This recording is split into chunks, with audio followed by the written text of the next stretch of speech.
Terrence B. This is Better at Chess, and this is day 30 of the 30-day chess puzzle challenge. First off, I would like to say thank you for each and every person who's viewed one of my videos during this time. And I do hope that you were able to come away with something from the videos. So, for day 30, we're going all out today. No, I'm sorry. Let's see. We're gonna have some fun. We're gonna have some fun today. So we're gonna talk about discovered attack. We'll talk about double check. What else? We're gonna talk about pin. We're gonna talk about skewer, unpromotion, windmill, X-ray attack. We can do remove the defender as well. And a little bit with we'll do a little bit with mating that too. All right, and each and every one of these topics are going to be things that will be discussed in my tactics and strategy series coming the week after this video. So, with that being said, if you are new to the Better at Chess channel, hit that subscribe button and make sure you click the bell icon so you will be notified when I drop new content. All right, let's go. Start it up. All right, so our opponent decided to move the bishop down one in front of our rook. So that cuts us off from moving vertically if we wanted to do that. So now what we need to do is we need to figure out what we do want to do. So, okay, and I have figured out the combination. You ready? Okay, so here we go. So what we're going to do is we're going to move this rook down, take this bishop. And I know that looks crazy, but follow me. So we're going to take the bishop. Our opponent's rook is going to take our rook. And then, so our opponent's rook is going to take our rook. Then we use this bishop right here to take this pawn and put the king in check, and we attack that rook. So this rook that's right here now is gone, right? If the rook decides to move here, we're going to use our bishop to take that rook, and then after that, we'll take this pawn. More than likely, white will just move the king out the way, realizing that the rook is gone, and let me keep whatever pieces I have left on the board. So, bam, bam, bam, bang. Just like that. All right, let's keep it going. So, okay, so white decided to take a piece. And now this pawn that was on the H file is now on a G file, attacking this pawn right here, adding three attackers to this pawn. So, you can bet your bottom dollar that is where white is going to attack next. So, the question is, should we be scared of that, or should we worry about other things? Well, let's read the board and find out. So, off gate, we see that this pawn right here is attacking white's queen. That's interesting that white would do that as opposed to getting their queen out the way. But you know what? That's neither here nor there. We just play the game how the board tells us to, right? So, this queen is up for grabs here. Now, let's see here.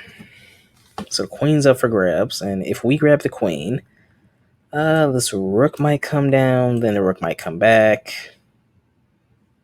Or maybe this pawn will come here. What do we want to do here? Because my first thought, of course, is to take the queen. But again, you know, when your opponent just leaves like a valuable piece like that, always read the board to see. I was like, okay, what really happens if I decide to take this valuable piece? Are they just giving that up? Because more times than not, if your opponent knows what they're doing, if they leave their queen just out there for the taking, one or two things happen. One, they literally forgot it was there, which, you know, as you grow, it's hard to forget where pieces. It's a little bit harder to forget pieces are there. Or two, they left it there on purpose. So, assuming our opponent left it there on purpose, you figure out, okay, well, what is the best course of action here?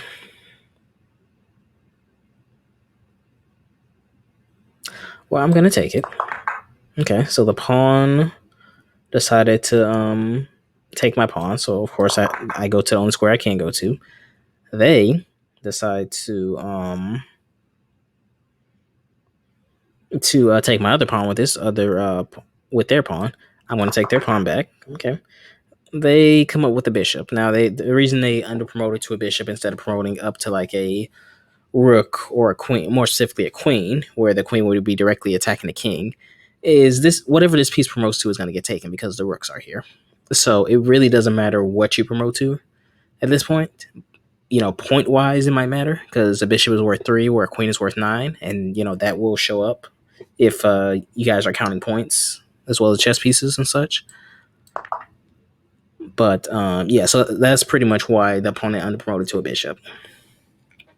Okay, so yeah, all that happened. So now, again, the king has protection over here. It has these 2 rooks and this queen or so, but it has no pieces in front of it right now. So black is going to want to give this king to some type of protection, depending on what white does. Now, white is going to do whatever it can to keep the pressure on.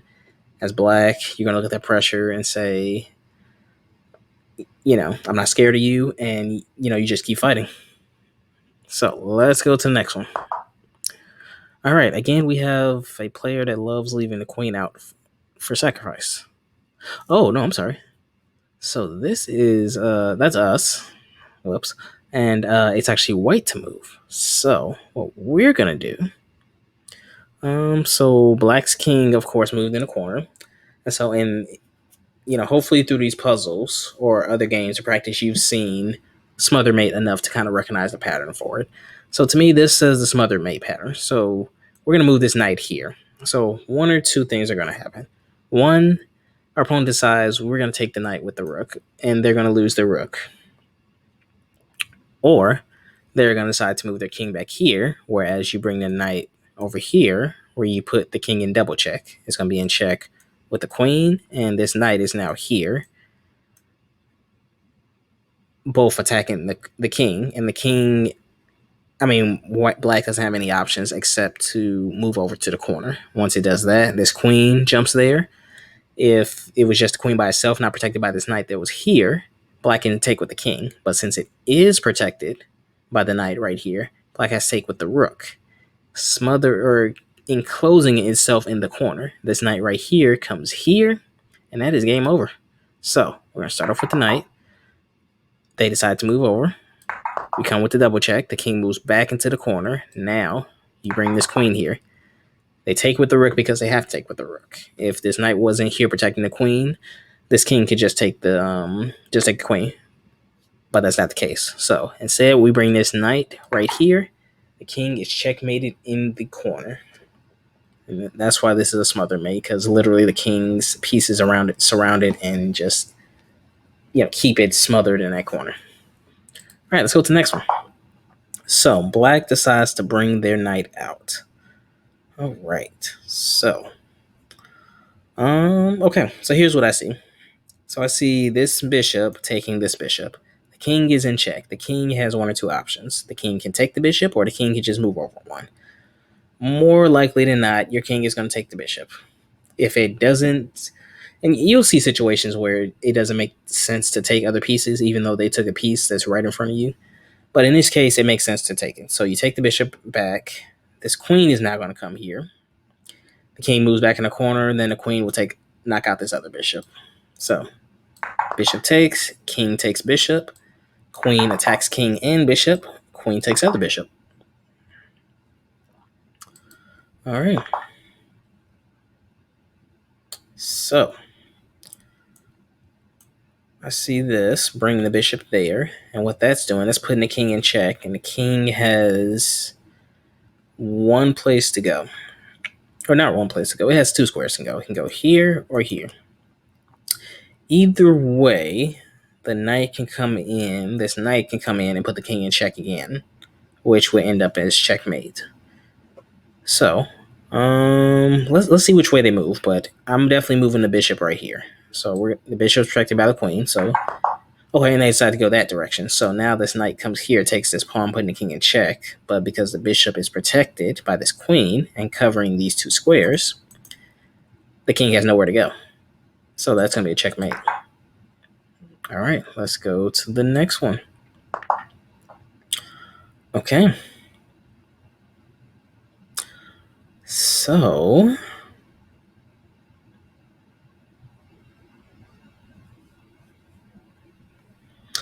So the knight could take this bishop. Black can ignore that threat because the queen is under attack. So this pawn, you don't have to worry about you won't need to worry about your bishop next move because this pawn, you don't need to worry about this pawn taking your bishop because again, the queen is under attack. So, there's that. I'm missing something.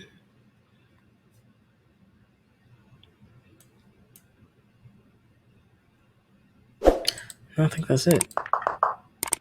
Okay. And then you can actually take this pawn with your bishop. The knight will take back. Then you bring your queen in. Now this knight is protected. So, and this queen, or this rook will probably move over to add more pressure here. And you would just move your knight here. And then maybe this queen will move up to attack the queen and the knight that's now here. You probably just exchange queens. This pawn will take your queen. And yeah. So, yeah, that's a little combination there. So, but yeah, that's how that one works out. All right, let's go to the next one.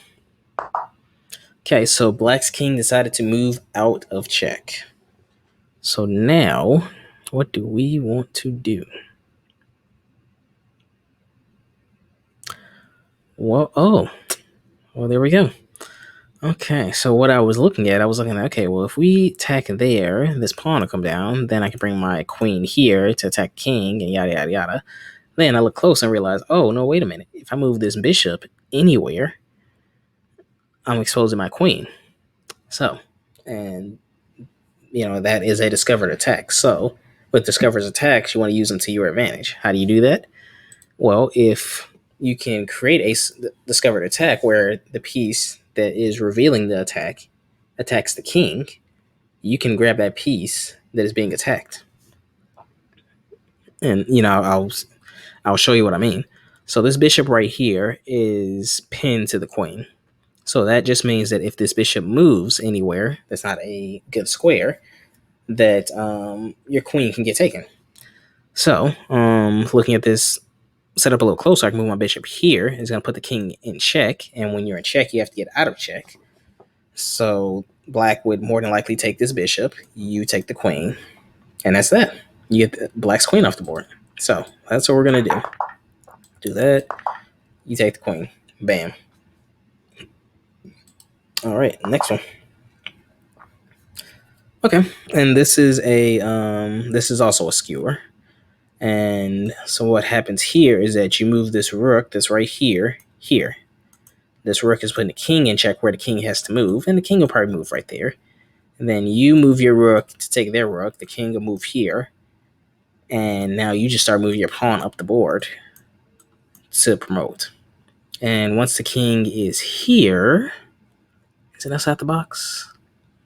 Yeah, the king is just outside the box. So, they decided to promote instead. Interesting.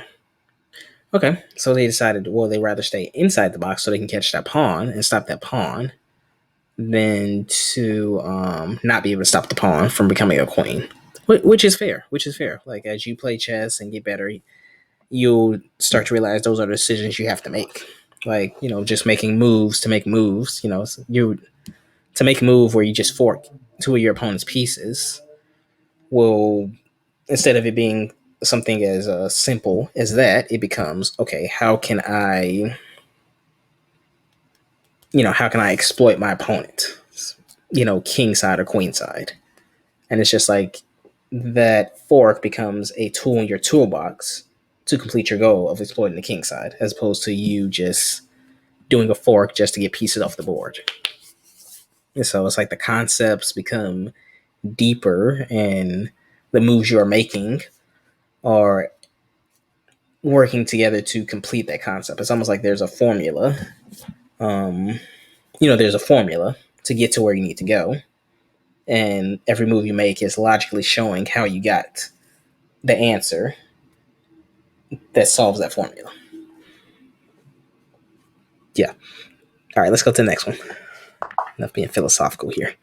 All right, so I see moving our queen there. And what that does is, of course, that cuts off anything there and there on this vertical and horizontal, and then it is also attacking diagonal. So that's the power of a queen. So that's going to be made in one, and that's that. All right, what else we got? Okay, so we have another situation where our queen is pinned to the piece in front of it. So the knight moved here to attack this bishop. However, if we look and see where our bishop is pointing, the bishop is pointing at this pawn. And once the bishop comes here, we'll be pointing at the king. The king will be in check. The king has to get out of check. And by doing so, this queen that is now exposed to our queen is going to get taken.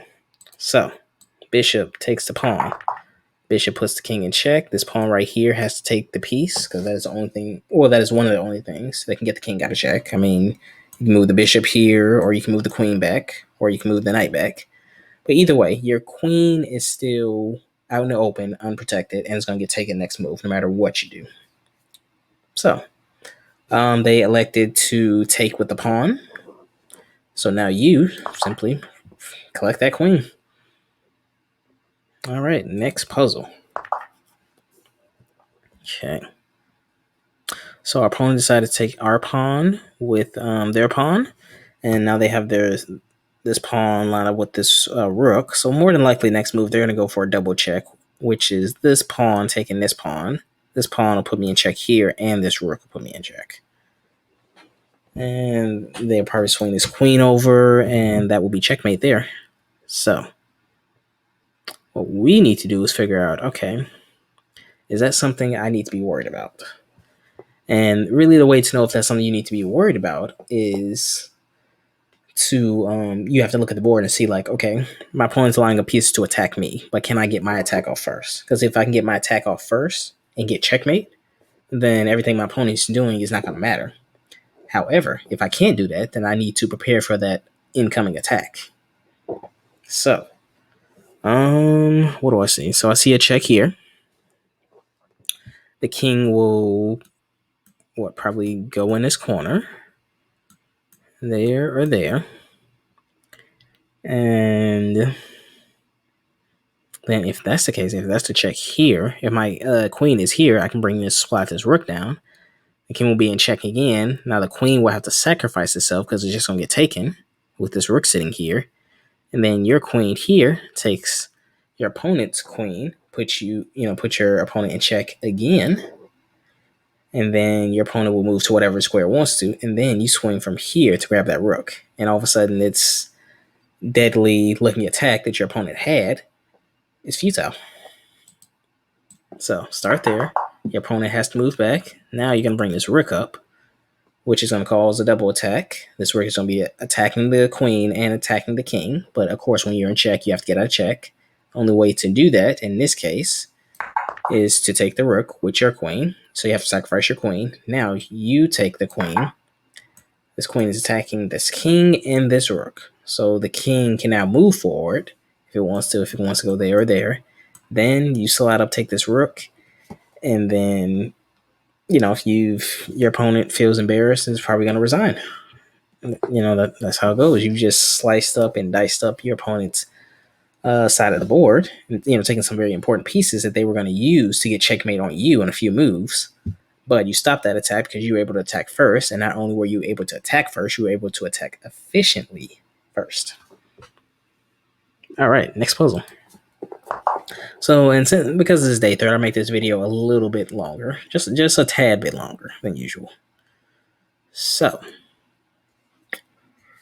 okay, so our opponent elected to move the pawn up. I see moving this bishop up here. That's going to put the king in check on this diagonal. So the king can't move here because of this pawn. The king could elect to take this pawn if it wanted to. However, this rook probably just swing over, and then this king probably go this way. This bishop will probably go here, and then the king will just be checkmated there. And I know that's a lot to visualize.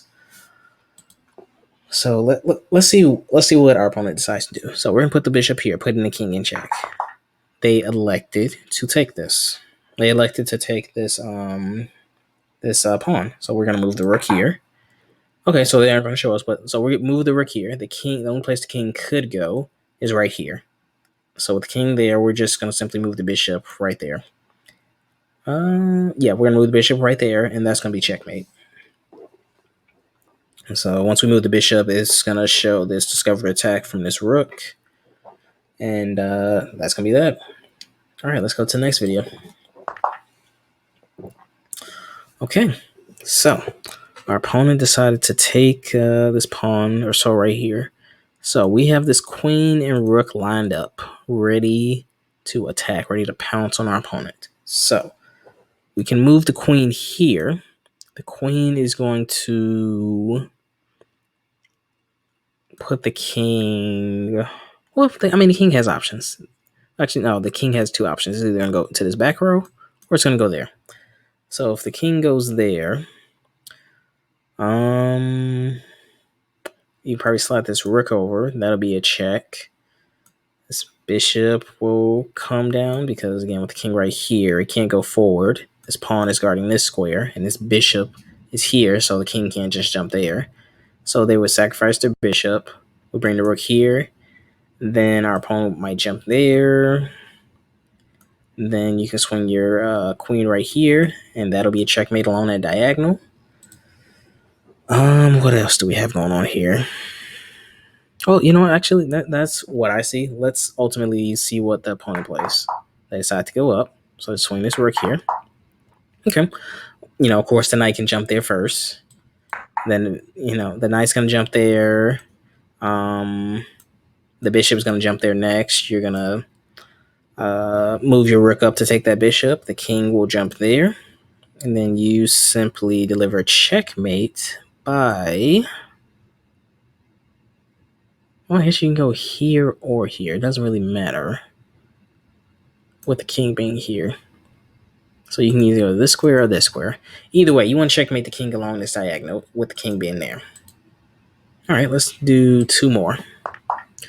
All right, so black decided to take the pawn there. So what we could do...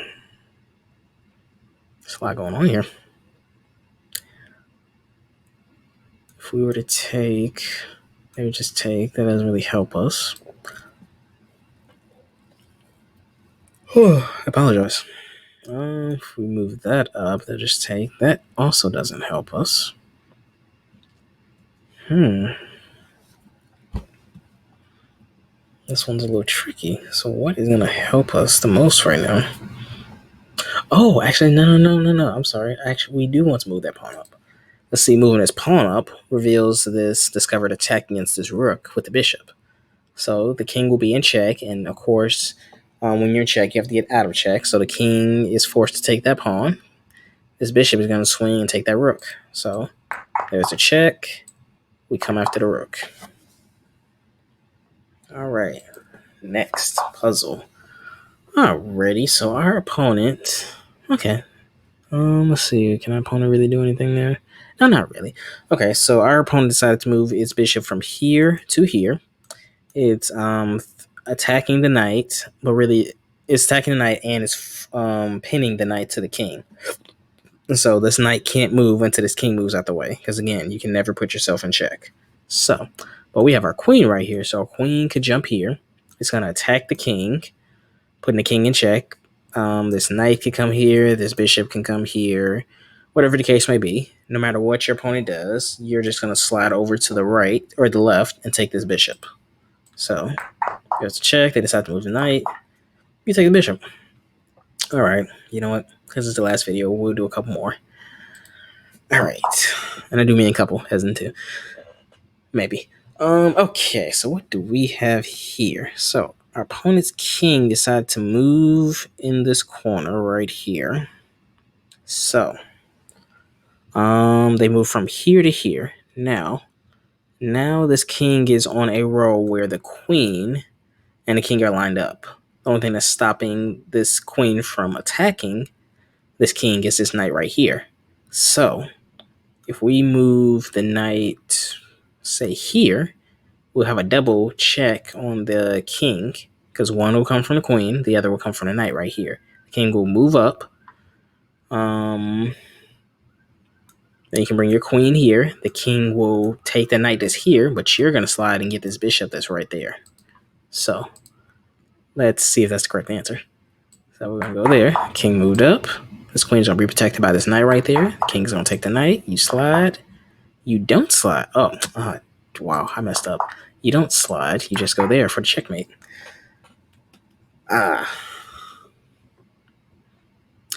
Let's see, what happened is I played a good move instead of a great move. See, the checkmate is the great move. Taking the bishop was a good move. So again, if you see a good move, look and see if there's a better move. All right, let's do one more. Final puzzle of the 30-day chess puzzle challenge. Okay. So white decided to move their queen from here to here, attacking our queen. Oh, gosh. Okay. So we have a rook right here, so we can move the rook here. Now, what that's going to do is that's going to remove, or here's what it could do. It could, if our opponent decides to move this rook that's here over here, take this rook. Now we've removed the defender of the queen, right? This queen is fine because it has a defender right here. That's why this queen was even able to go here, because the rook is here protecting it. But if we move our rook here, putting the king in check, and this rook takes it, now this queen is all by its lonesome, and then our queen takes our opponent's queen, and they've gained a rook, but we've gained a queen. Now, our opponent could also decide to move the king there. And then in that case, we take this rook right there with our queen. Then our opponent will decide, okay, do I want to keep my queen, or do I just want to knock out their queen? If they knock out their queen, we'll be up a rook. So in that case, we can't lose. So we're going to move the rook down. Let's see what our opponent does. They decide to take with the rook, and we are going to take their queen. So this is the end of the 30-day daily chess puzzle challenge, hosted by Better at Chess. I'm Terrence B. I've hoped you enjoyed this series. I hope these puzzles have helped you become better chess players. I hope you are looking forward to the Tactics and Strategy series coming up next after this. So these puzzles were meant to give you an idea of what's to come next to help you better improve your chess game. So I've hoped not only this video, but the other 29 videos have helped you become better chess players. If you haven't seen them, go watch them. And don't worry, I made it easy for you. I decided to put all the videos in a playlist just so you can watch them one after the other, after the other, after the other, after the other. So, with that being said, I'm Terrence B. Thank you for watching this series. I appreciate each and every person who decided to view any amount of time of any of these videos. I know some of them have ran long, some of them weren't that long, but that's neither here nor there. Thank you for tuning in, and I hope you're excited and ready about my Tactics and Strategy series coming up next. Look out for the first video coming a week after this video is posted. Until then, this is Terrence B. This is Better at Chess. I am signing off. Later.